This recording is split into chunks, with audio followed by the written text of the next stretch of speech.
Hoy nos vamos a ahorrar un montón de espacio y por ende un montón de dinero, claro. Hoy vamos a hablar de náutica inflable, de las diferentes opciones que tenemos para navegar cuando no tenemos mucho espacio o no tenemos dinero para pagar un amarre o simplemente queremos una embarcación auxiliar en nuestro barco que no ocupe mucho y nos proporcione diversión y utilidad al mismo tiempo. Una cosa solo, estamos en julio.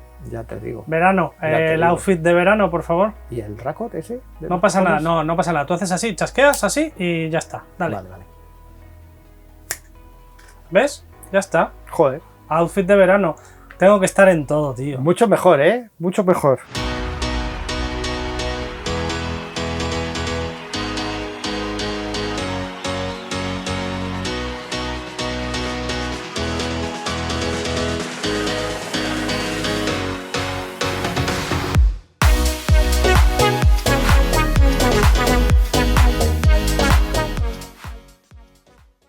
Saludos navegantes y bienvenidos a un nuevo episodio de The Low Cost Sailor. En el episodio de hoy vamos a hablar de formas alternativas de navegar, concretamente de embarcaciones inflables. Embarcaciones novedosas, sorprendentes, que abultan muy poco y que permiten acercarse a la náutica a la gente que no puede permitirse tener un barco o más concretamente que no puede permitirse tener un amarre. Porque si en el mundo de la náutica hay algo caro, son los amarres, no tanto los barcos, los amarres. Este mismo tipo de embarcaciones, si ya tenemos nuestro propio barco, nos van a permitir convertirle en un superyate de lujo, al estilo de los multimillonarios que llevan como embarcaciones auxiliares un velero y una motora. Pues lo mismo, pero en nuestra escala de pobres, claro. En chino. En definitiva, el episodio de hoy es una excusa perfecta para probar un montón de artilugios flotantes con los que podremos navegar y que sobre todo tienen algo en común, que es que los podemos guardar en muy poco espacio y transportar a cualquier lugar, incluso en avión. Navegar sin temor en el mar es lo mejor y si el cielo está muy azul...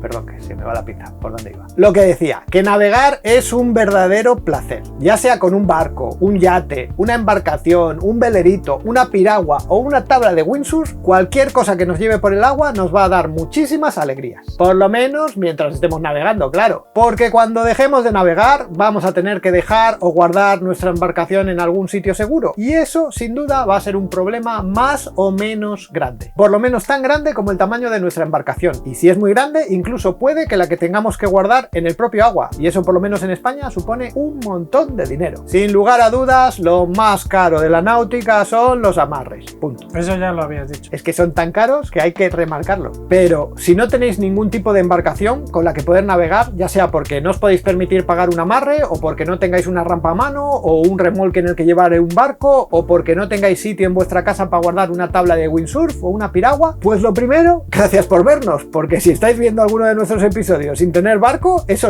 solo puede significar que no lo estamos haciendo ni tan mal, por lo menos que lo hacemos medianamente entretenido para cualquiera. Pero también, si simplemente estáis buscando una embarcación auxiliar para vuestro barco que ocupe poco cuando no la estáis usando y que os pueda proporcionar un buen servicio o una nueva afición y múltiples horas de diversión, pues para todo eso hoy vamos a ver pequeñas embarcaciones, formas de navegar e incluso barcos, barcos que se pueden guardar en una o en un par de bolsas que nos van a caber en el maletero o en la baca de cualquier coche o en un tambucho de nuestro barco, una vez que los desinflemos, claro, inflados no. Un barco que le guardamos en una bolsa. Un barco que le guardamos en una bolsa en un barco, es como una muñeca, ¿cómo se llaman? La... Rusa. Y igual a ese le podemos poner una embarcación auxiliar.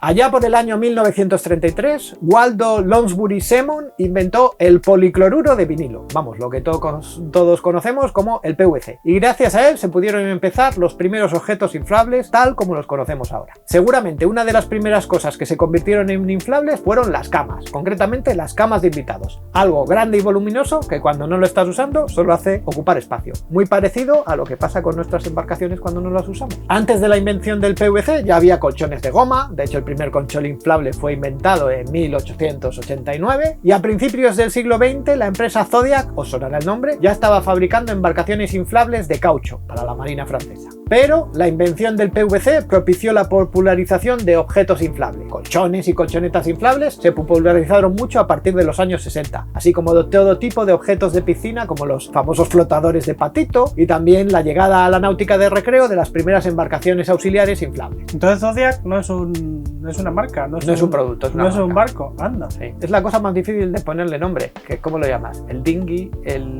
chinchorro, dicen. El chinchorro, los madrileños yo creo que lo llaman chinchorro. A partir de ahí se ha convertido de todo en inflable, desde las más famosas muñecas inflables, cuya invención achacan las leyendas a los nazis, a todo tipo de mobiliario y juguetes. Yo me acuerdo que en mi piso de estudiantes, cuando estudiaba informática en Oviedo, en mi habitación tenía un sofá inflable que era lo que me podía permitir de mobiliario, y que en realidad era una colchoneta de sofá de piscina tapada con una manta para ver la tele sentado. Pero bueno, si hablamos de náutica inflable, pues como ya hemos dicho, lo más conocido y popular de siempre fueron las embarcaciones auxiliares inflables, de las que casi todos los que tenemos barco disponemos para embarcar y desembarcar en una playa. Pero las posibilidades realmente eran mucho más grandes y también empezaron a surgir otro tipo de embarcaciones inflables, como podían ser los primeros kayaks inflables. Yo me acuerdo que aún conservo por algún rincón de casa uno de publicidad de Cacique, de estos que te regalaban en las fiestas, que me consiguió uno de mis amigos, Escalante. ¿Uno rojo? Sí. Ese estaba un poco pinchado, pero... Ese le ha arrastrado el trastolillo alguna vez. Sí, bueno, el trastolillo ha arrastrado de todas las cosas que tengo. Básicamente todos seguían la misma filosofía de las colchonetas inflables, hechos en PVC con flotadores muy anchos para tener el volumen adecuado de aire y la suficiente consistencia. Pero la poca presión del aire en su interior los hacía bastante endebles, poco rígidos y sobre todo muy sensibles al viento. Incluso con la misma filosofía alguien llegó a inventar un artilugio flotante que no me atrevería a llamarlo de otra manera, que prometía ser tabla de windsurf, kayak y barco de vela, todo en uno. El Aquaglide. A mis manos llegaron los restos de uno de las primeras versiones del mismo. No era bueno para ninguna de esas cosas. Pecaba de lo mismo que los primeros kayak. La base era gordísima, no tenía una rigidez suficiente, era anchísimo, que navegar, lo que se dice navegar, no navegaba nada bien. Pero bueno, por lo menos sentó un poco las bases de muchos de los artilugios modernos que vamos a ver en este vídeo. Artilugios que se revolucionaron cuando la resistencia de los materiales permitió aumentar muchísimo la presión del aire en su interior y conseguir rigideces sorprendentes en grosores muy similares, por ejemplo, en las tablas de surf o paddle surf, al de las tablas rígidas convencionales. Lo más popular y conocido por todos como náutica inflable son las Zodiac, bueno, embarcaciones neumáticas, que nos llevan acompañando desde los años 60 y que usamos los propietarios de barco profusamente como embarcación auxiliar. En estas ha habido una gran evolución y muy diferentes tipos de las mismas. Las más marineras son las semirrígidas, pero en cuanto a posibilidades de transporte y almacenamiento, poco se diferencian de las embarcaciones rígidas del mismo tamaño. Ya cuando nos ponemos con las plegables, ya nos encontramos con embarcaciones que podemos guardar y transportar en poco espacio, en el maletero de un coche por ejemplo, o en un tambucho en nuestro barco cuando no las usamos. Yo he tenido unas cuantas y la verdad es que para mí lo que más ha cambiado es la construcción del suelo de las mismas. Desde la solución más clásica de suelo de tablas a las más modernas con suelo inflable de alta presión, los cambios son muy importantes. Estas últimas no son caras. Yo por ejemplo tengo una Quicksilver Tendy de 2,4 metros que costó unos 700 euros y con la que estoy muy contento, sobre todo por el cambio al suelo inflable de alta presión, que te da una sensación de rigidez del conjunto muy buena y que navega bastante mejor que la de suelo de tablas, o las que tenía antes, que no disponían ni de una quilla. Si a eso le pones un motor fuera a borda, pues ya tienes un barco y ya puedes disfrutar del mar en algo que puedes transportar en el maletero de un coche. Además, las embarcaciones de menos de 2,5 metros en España no necesitan ni matrícula, así que puede ser una buena forma de iniciarse en el mundo de la náutica a motor. Pero para navegar no necesitas ni siquiera un motor, porque siempre puedes remar. Remar es un deporte entretenido, sano y que te permite explorar multitud de lugares. Ya sea sentado en una piragua o kayak o remando de pie en una tabla de SUP, vas a poder disfrutar explorando sitios fabulosos. Y de estas dos cosas, sus versiones inflables actuales, la verdad es que funcionan muy bien. Los kayaks inflables ya no son lo que eran y con las altas presiones y rigideces de hoy en día se han convertido en opciones bastante cómodas que puedes transportar en una mochila. Nosotros hemos probado el de Decathlon, que Carlos tiene uno, y la verdad es que está muy bien. Puede ser además una embarcación auxiliar muy económica y flexible para un barco por tan solo unos 300 euros. Carlos lo usa profusamente en familia como embarcación auxiliar del trastolillo. Cada vez que salgo. Estás contento, ¿no? Mucho. Y mi mujer más. Evidentemente, la velocidad y comodidad para enfrentarse a las olas, rápidos y vientos no son comparables con un kayak rígido, pero para paseantes domingueros como nosotros, cumplen perfectamente su función, siendo mucho más fáciles de transportar y guardar. Y eso os lo digo yo, que tengo muchos juguetes de estos en mi casa guardados. Con las tablas de SUP pasa lo mismo. Ya hay opciones inflables de todos los precios y si tu objetivo no es dedicarte a coger grandes olas con ellas, sino explorar aguas tranquilas y dar paseos de dominguero, cumplen perfectamente con su misión. Lo que más marca la diferencia entre unas y otras es la presión a la que se inflan. Cuanto más presión, más rígidas, más parecidas a una tabla de fibra y más posibilidades de diversión. Carlos, por ejemplo, tiene la de Decathlon, en la que también desembarca toda la familia y que por su precio la verdad es que está muy bien, que cuesta menos de 300 euros, algo así. Cargas a la familia y directamente te vas para la playa. Así que vamos para allá.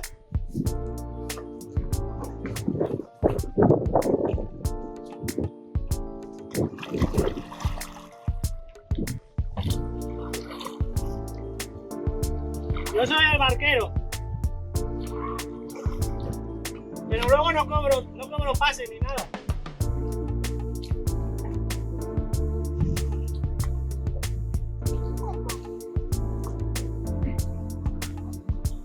Yo tengo una Fanatic mucho más cara, no era yo muy low cost cuando me la compré, pero que en vez de inflarse a 15 psi se infla a 20 psi, con lo que permite más rigidez y con lo que ya se puede enfrentar uno a coger algunas olitas o incluso tiene la posibilidad de montar sobre ella una vela de windsurf. La verdad es que hoy en día me parece un artilugio náutico básico y yo con la mía he explorado y me la he llevado a multitud de sitios de viaje. Ya haya sido en avión, como cuando me la he llevado a Menorca o a Lanzarote, eso sí, si la subís en un avión y os preguntan si es material deportivo, decir no, esto es una bolsa con mi ropa, que es equipaje normal, que si no os van a cobrar de más. También me la he llevado en coche, donde por ejemplo hace nada me la he llevado de viaje a la Costa Dorada para explorar por allí un poquito. Si no queréis remar, queréis sensaciones un poco más emocionantes y queréis navegar barato y en silencio, pues lo mejor es navegar a vela. Una de las primeras opciones puede ser el windsurf. Yo empecé a hacer windsurf hace más de 20 años y es un deporte complicadillo, pero que te da muchas alegrías. Lo malo es que hay que cargar con un montón de cachivaches para practicarlo, pero hoy en día puedes encontrar opciones puramente inflables, evidentemente para practicarlo con vientos suaves, y puedes navegar en plan dominguero o aprender, ya sea con tablas de SUP con soporte para un mástil y con velas inflables, puedes tener una embarcación de vela que te cabe en una mochila y que puedes llevar a cualquier lugar. Incluso sin mástil tienes la opción de los wing,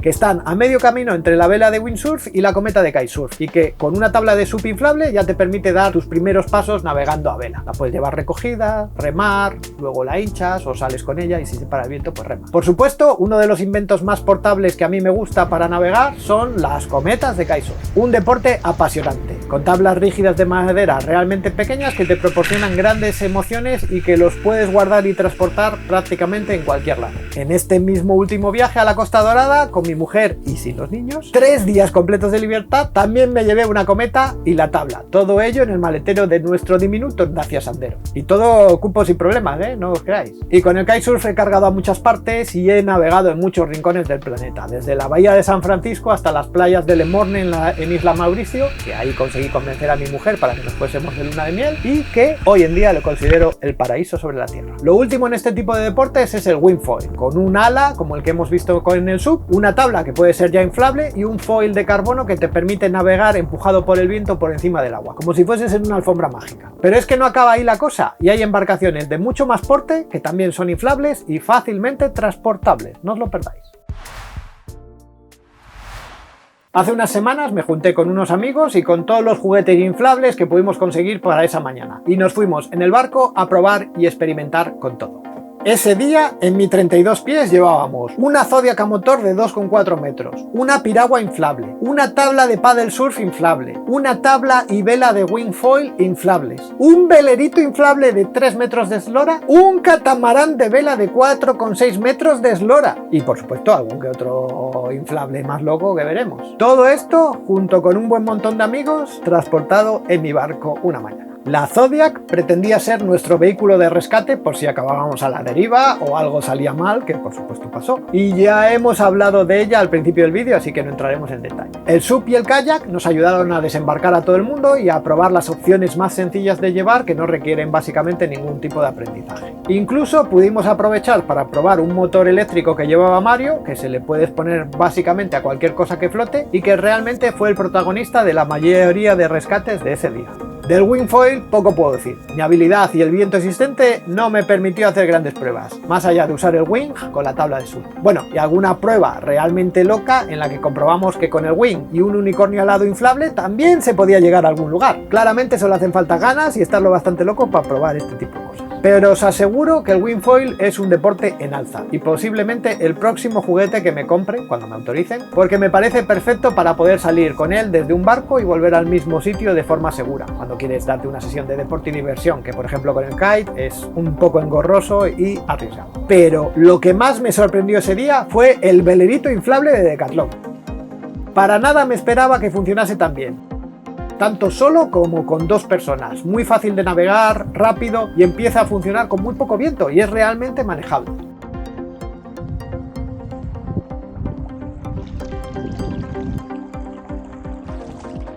Y ya si le pones el motorcito eléctrico de Mario, pues yo hay un barco en toda regla, sorprendentemente fácil y muy divertido. Yo creo que podría hasta servir de embarcación auxiliar para desembarcar en la playa Vela y tan solo, por 2.500 euros. Parezco la teletienda. Y eso que Decathlon no nos patrocina ni nada, a pesar de haberles preguntado. Acordaros que ponemos enlaces a todas estas cosas en la descripción del vídeo y en nuestra web por si os animáis a comprar uno, que nos den una pequeña comisión sin que os cueste a vosotros nada más. Y a su vez es muy transportable, ya sea desmontado en una bolsa que puedes llevar en la baca del coche en el interior o si tienes tanta imaginación como Mario, incluso montado convirtiéndolo en un auténtico vehículo anfibio terrestre. Y por último, el catamarán. La verdad es que ese día teníamos más juguetes que tiempo y no pudimos ni montar el catamarán para probarlo, pero Mario lo usa y ha usado profusamente. Y unos días después volvimos a él para verlo en acción. El que hemos probado es el Smart Cat 460. Esto ya es un barco de vela en toda regla, que se transporta en dos bolsas que pesan cada bolsa unos 24 kilos. Su montaje ya lleva un poco más de trabajo, pero en menos de una hora puedes tener tu catamarán listo para funcionar. Mide ya la friolera de 4,6 metros de eslora, certificado para soportar vientos de fuerza 6, con el que puedes navegar con vientos de hasta 27 nudos y que puede llegar a alcanzar velocidades de 18 nudos navegando. Puede ser usado hasta por 4 personas a la vez y ya dispone de un Génova y una vela mayor, o incluso se puede adaptar para poner un motor auxiliar, aunque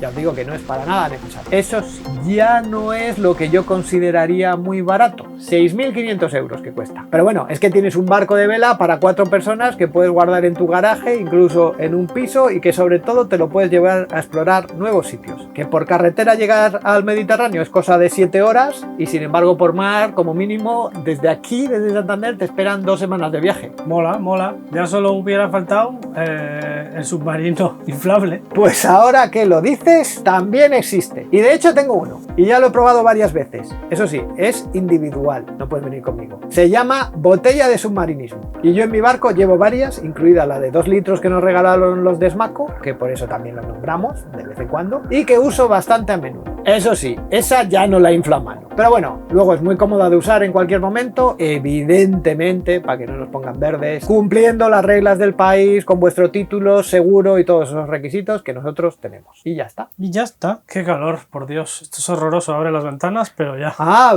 haberte puesto tú. ¿Tú no tienes un fit de verano? No quiero verlo. No, si te quitas más ropa, no quiero verlo. No, yo estoy detrás de la cámara, estoy desnudo siempre. Sí, por eso, si os fijáis, siempre mi mirada está fija en la cámara, porque no quiero mirar al otro lado por nada del mundo, porque luego no duermo.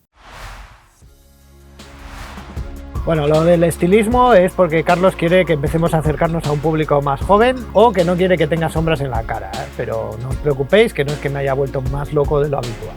Las embarcaciones inflables no son comparables con la versión rígida. Una tabla de paddle surf comparada con una rígida, pues no es lo mismo. Un catamarán ni te cuento, ¿no? Pero la verdad es que la versatilidad, el poder llevarlos, o sea, lo de poder tener una tabla gordísima, una embarcación en una mochila y llevártela por ahí, es una auténtica maravilla. El SUP, si tenéis un barco y no tenéis un SUP, por favor, buscad en los enlaces alguno de los que tenemos por ahí, compraros uno, porque es el juguete del verano, ideal. Casi mejor que el unicornio inflable o incluso que la orca inflable. La tabla de SUP me parece fundamental, como si fuese la embarcación auxiliar del barco. Luego, en el resto de cosas, pues bueno, al final, si tienes un barco, pues igual no te compras un catamarán inflable de 6.000 euros. Pero si no tienes un barco, es algo que te puedes llevar a cualquier lado, es un barco que tienes ahí, que puedes aprovechar para explorar sitios, que te puede llevar a cualquier lugar y que sobre todo pues no necesitas un amarre de estos, no necesitas tener un gran garaje, lo podrías guardar hasta en un trastero, en una habitación en casa, subirlo en el ascensor. Lo hinchable en la náutica para mí me parece que es una revolución y que permite hacer llegar la náutica a gente y lugares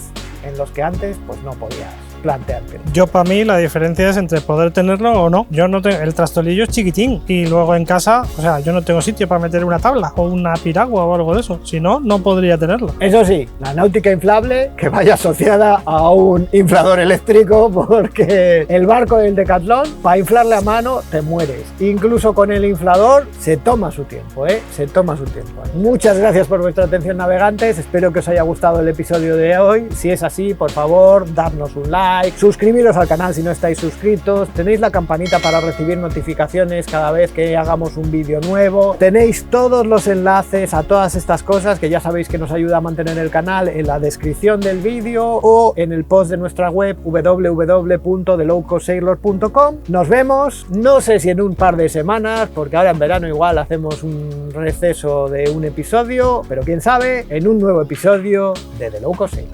¿Inflable o hinchable? ¿O Yo las dos? siempre le digo inflable porque hinchable me costaba saber si era con H o sin H.